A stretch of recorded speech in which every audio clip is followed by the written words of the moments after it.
Muchas gracias. Tiene la palabra asambleísta Gina Godoy. Gracias, compañera presidenta, asambleístas, muy buenas tardes. Y a quienes nos siguen o siguen este debate y nos acompañan a través de los medios de comunicación, aquí se planteó una interrogante e inclusive se sugirió que este proyecto de ley debía ser archivado.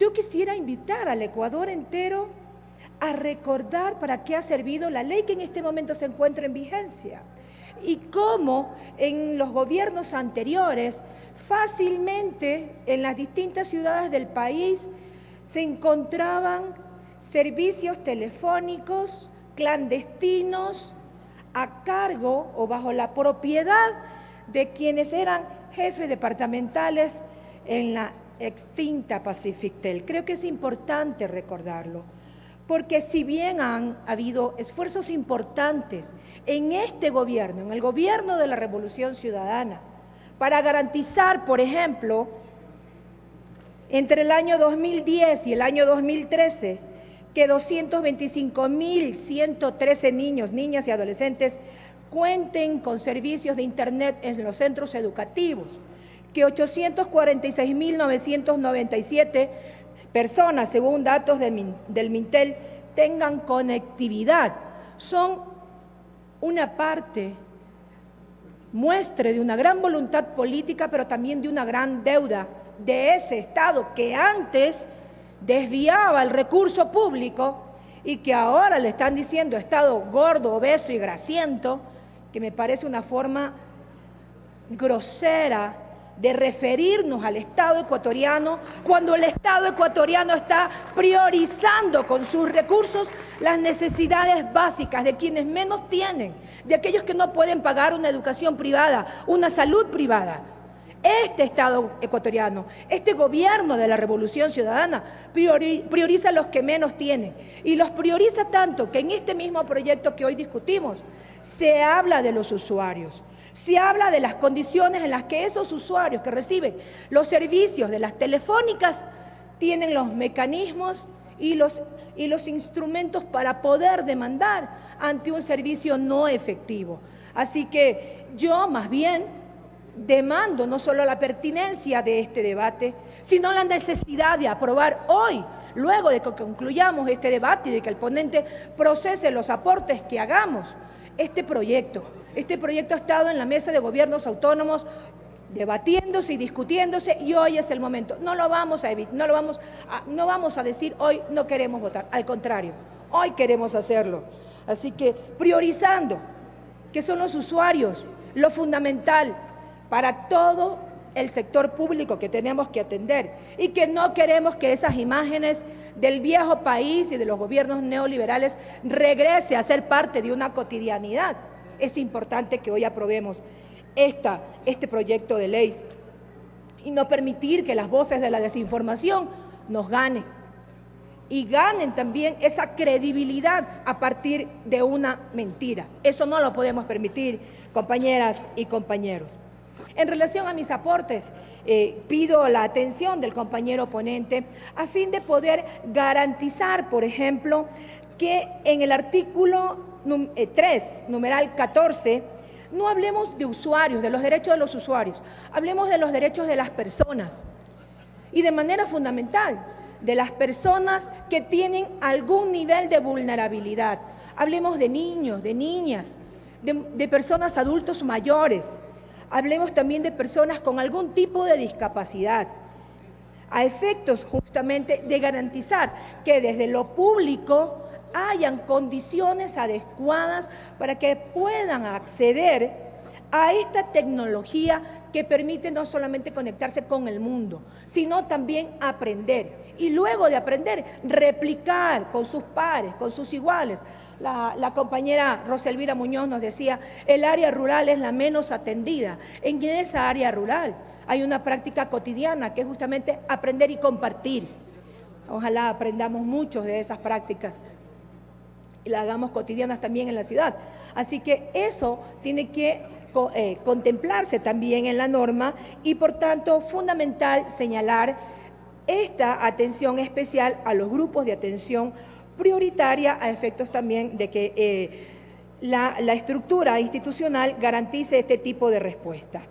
Es también importante recordar que tanta importancia tiene el tema de telecomunicaciones y que el Consejo de la Unión Internacional en el año 2012 señaló el 17 de mayo como el Día de las Mujeres y las Niñas en la Tecnología, de acceso a las TIC. Así de importante es, y en función de eso, la pertinencia de estas sugerencias.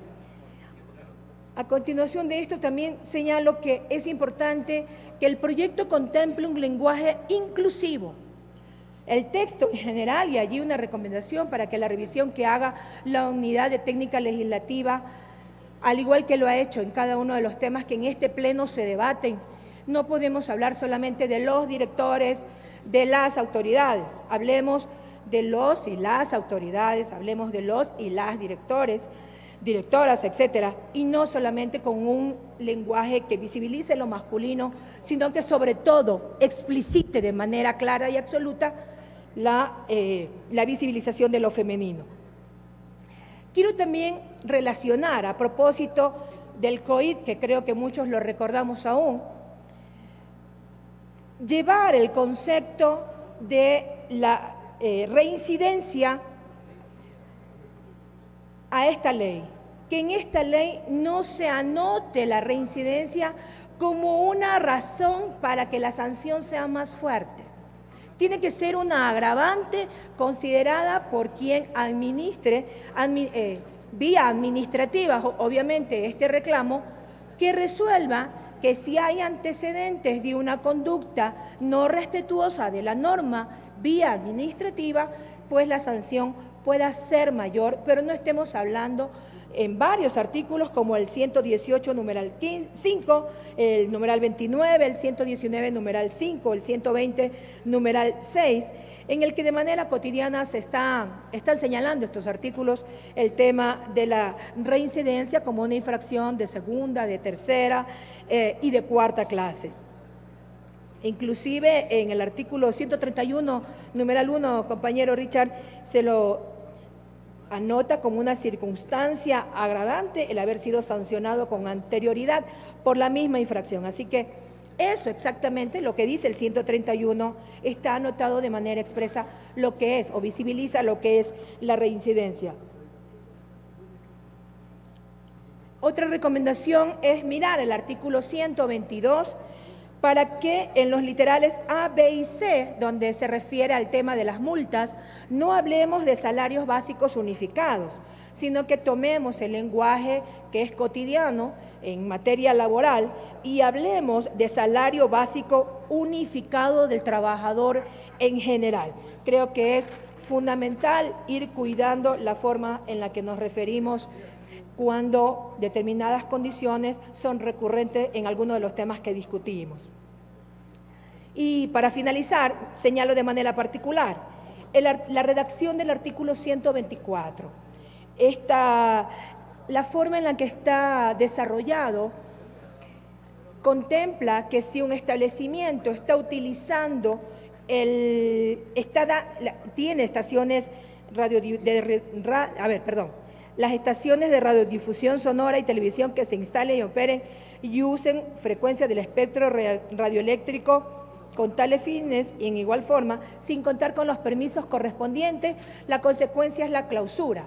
Yo sugeriría que dado que se ha hecho un uso inadecuado, al margen de la ley, de estas condiciones, esa clausura sea con carácter definitivo. Asambleísta. Ya concluyo, señora presidenta. Sea con carácter definitivo. Toda persona que esté al margen de la ley debe saber que la consecuencia es una sanción y tiene que ser una sanción ejemplarizadora. Y el 128 tiene que ver con las potestades que tiene la autoridad para poder recabar la información. Es fundamental y para garantizar el debido proceso que el usuario pueda conocer las reglas del juego y así jugar con la legítima defensa y saber qué es lo que la autoridad va a recabar, qué información puede pedir y tengo un texto alternativo para poder garantizar que las competencias de las autoridades están contempladas en la ley y de esa forma garantizar también a los usuarios la legítima defensa. Y solamente cierro diciendo, señora Presidenta, compañeros y compañeras, lo siguiente. No permitamos jamás, Ecuador entero, que la desinformación y la mala fe que tienen algunos actores políticos para manchar la gestión de quien conduce la Revolución Ciudadana nos desaliente. Al contrario, tenemos un norte fijo, tenemos un plan del buen vivir y hacia allá tenemos un camino claro que tenemos que trabajar día a día, porque el Ecuador del buen vivir es posible gracias a la gestión que hace la Revolución Ciudadana. Gracias, compañeros y compañeras, por su atención.